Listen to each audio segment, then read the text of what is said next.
In this video, I'm going to show you what the best diet is for fat loss, as well as improving your overall health and longevity. You're finally going to get the answer to that million-dollar question. Oddly enough, it's technically not a diet. These are the exact same tips that I give to all my students, and they've all gone to see some amazing results. So you know it works. Before I get started, don't forget to hit that like button, subscribe to my channel, and hit the bell to get notified every time I post a new video every week. It really helps support my channel. All right, let's dive in. There's always going to be this never-ending debate on which diet is the best. It's basically become a religion, but I want you to forget about diet labels in this video, because all foods, just like a lot of things, exist in a spectrum. Some are really good for you, some are not so good for you, others are in between. The poison is in the dose. For example, some people with certain sensitivities from the anti-nutrients in plants, and they might not even know about it, whether it's nightshades, legumes, or a gluten sensitivity, some foods can be downright damaging to their health. That's why an elimination diet like the carnivore diet has gained a lot of popularity lately. You're basically eliminating all the foods that trigger inflammation. What are anti-nutrients, you ask? Anti-nutrients are chemicals found in plants that keep your body from absorbing essential nutrients from food. It's a protective mechanism they've developed to defend themselves from predators like us. They're not just sitting on the ground waiting to be eaten. That's why people with skin problems, autoimmune disorders, and gut issues have had amazing results with it. Those are all triggered by inflammation. Now, I'm not saying that all plants are bad for you. You can consume them based on their level of toxicity and how you personally respond to it. I have a completely separate video about the carnivore diet if you want to know more about it. But in between is where a lot of people exist. Because at the end of the day, it's all about eating a variety of foods that make you feel good and solving for your highest quality of life in the process. Again, that's the problem with the current state of nutrition. People just become so dogmatic about it. It's very emotional for some people, especially when it comes to eating animals. People tend to have the mentality that if you're not with us, then you're against us. But the more exposure I get learning about human physiology, the more I believe that achieving something called metabolic flexibility is the key to everything. Metabolic flexibility, which by the way is our natural factory setting, is the ability that the human body has to extract energy from the foods that we eat or stored energy. The best analogy for this is think of a hybrid car. We can either run on gas or electric. If you're metabolically flexible, you can get your energy from your butt, thighs, and belly, or what you just had from your last meal. You can easily convert carbs into glucose that your body can use for immediate energy. That's why one of the best hacks is to go for a 15-minute walk after every major meal, because it's been shown to decrease the blood sugar response by up to 40% and decrease the insulin response by half. That's amazing.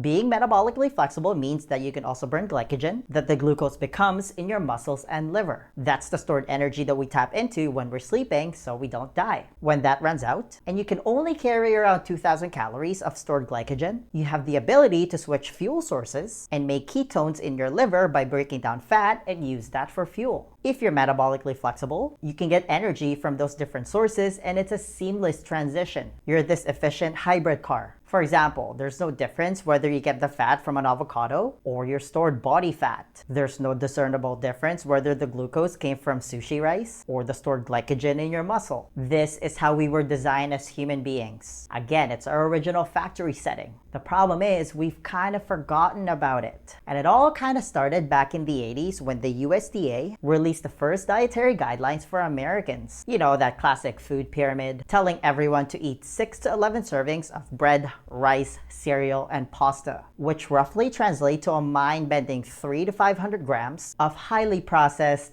insulinogenic, fat-promoting carbs daily. The rest of the Western Hemisphere followed suit, and now we have an obesity epidemic. So our food choices, and this starts very early, typically dictated by our parents because they just didn't know any better, have led us down the path of carb dependency, which is the literal definition of metabolic inflexibility. For this to really make sense, you need to know a little bit about basic human physiology. Don't worry, we're just going to focus on the essentials. When we eat a lot of carbs, again, the standard American diet, or SAD for short, promotes eating 300 to 500 grams of carbs daily. Carbs get turned into glucose once it enters our body. Too much glucose in the bloodstream is toxic. For context, the human body contains around 5 liters of blood. but it only has 4 grams of sugar, which is less than a teaspoon. So how does the body deal with all that extra glucose? It's a two-step process. First, it gets converted into glycogen, which gets stored in the muscles and liver. But again, you can only store around 2,000 calories. Think of it like a suitcase. If you overpack it, if the muscles are full of glycogen, and this is the second step, all that extra glucose gets turned into fat. We're very efficient at burning glucose, by the way, especially if you have a lot of lean muscle tissue, because it's the largest site for glucose disposal. That's why muscle is our metabolic currency. It's the key driver of our metabolism. I have a separate video where I dive into that in further detail, so make sure you check it out. But the problem of metabolic inflexibility starts with the types of food we eat and meal frequency. When you have 3 meals a day and you eat a lot of carbs with every meal, especially if it's made out of refined carbs and sugar, and then you follow that up with a snack in between meals, again, more refined carbs and sugar, and that's typically because you're hungry, you didn't eat enough protein to trigger satiety, or you're going through a sugar crash, or all of the above. Again, that's the norm for most people. I read a very alarming stat recently that nearly 3/4 of American male adults and 60% of women are overweight. The rate of obesity is 40%, and a mind-blowing 88% of American adults have some form of metabolic dysfunction, meaning only 12% are metabolically healthy. And again, this goes back to us being a carb-dependent society. When you do that, you never get a chance to burn fat. When you don't tap into your fat stores for energy, it kind of becomes this use it or lose it feature. For lack of a better term, we kind of just forget about our natural factory setting of being metabolically flexible. It kind of just gets shoved in the back burner because we never get a chance to burn fat. There's always carbs coming in every 2 to 3 hours. That 2,000 calorie glycogen tank always stays full. Now, here's a very important concept that you need to understand. You have to use up most of your glycogen stores before your body is able to tap into your fat stores for energy. Rewind this video and listen to that again if you have to.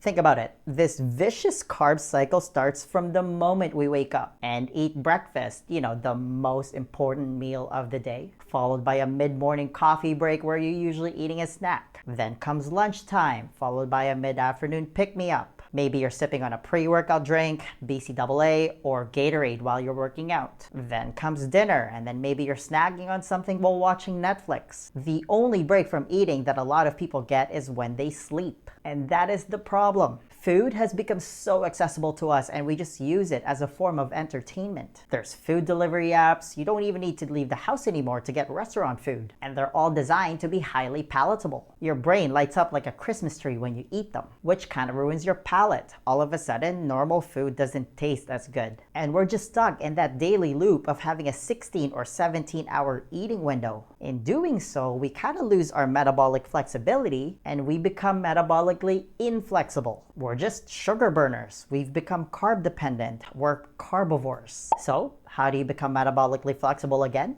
Do the exact opposite of this conventional stupidity that everyone follows. Limit your carb intake and eat less frequently. Not all calories are created equal. Some are more fattening than others. And out of all 3 macronutrients, carbs, especially refined carbs and sugar, are the most insulinogenic.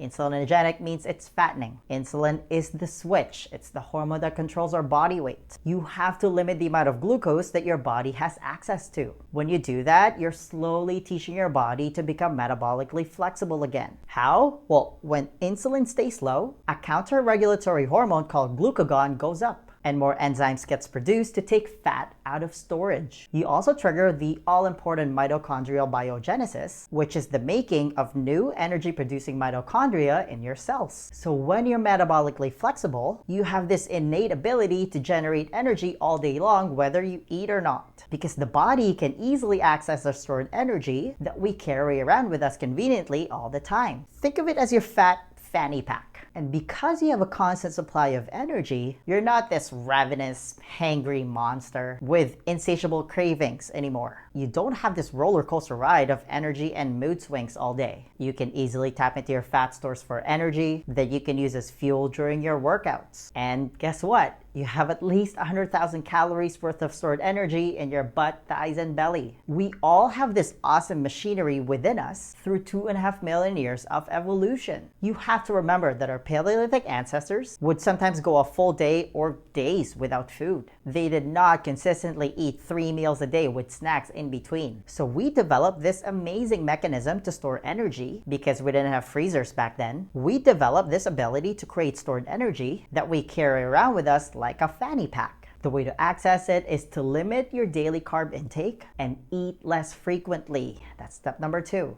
Remember when I said that most people have a 16 or 17-hour eating window? Do the opposite of that. Give yourself a 16-hour break from eating and focus on eating nutrient-dense foods during your 8-hour eating window. Ideally, you're just eating 2 meals. You also want to make supportive lifestyle choices that promote metabolic flexibility. The most important one is giving yourself 8 hours of sleep allowance and getting a minimum of 7 hours of quality sleep in a cool, pitch-black room every night. This is non-negotiable. Plain and simple, there is no metabolic flexibility without adequate sleep. If your job, for example, prevents you from doing this, you should really think about switching careers. Otherwise, there's just no quality of life. Is your job worth more than your health? Not getting adequate sleep moves every health metric in the wrong direction. It's so destructive that the World Health Organization now considers shift work as a probable carcinogen.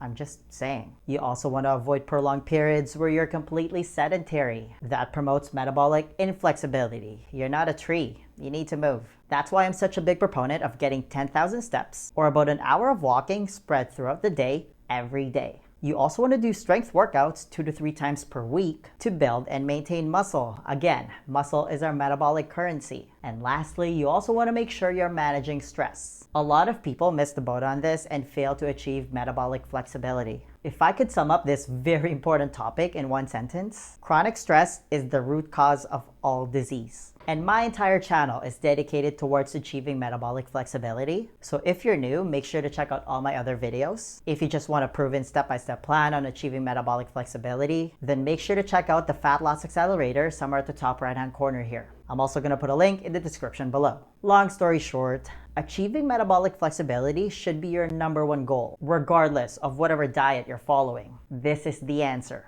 If you're metabolically flexible, the weight will come off, you're going to prevent the weight regain, and everything else falls into place. All you have to do is make your body remember how to do it.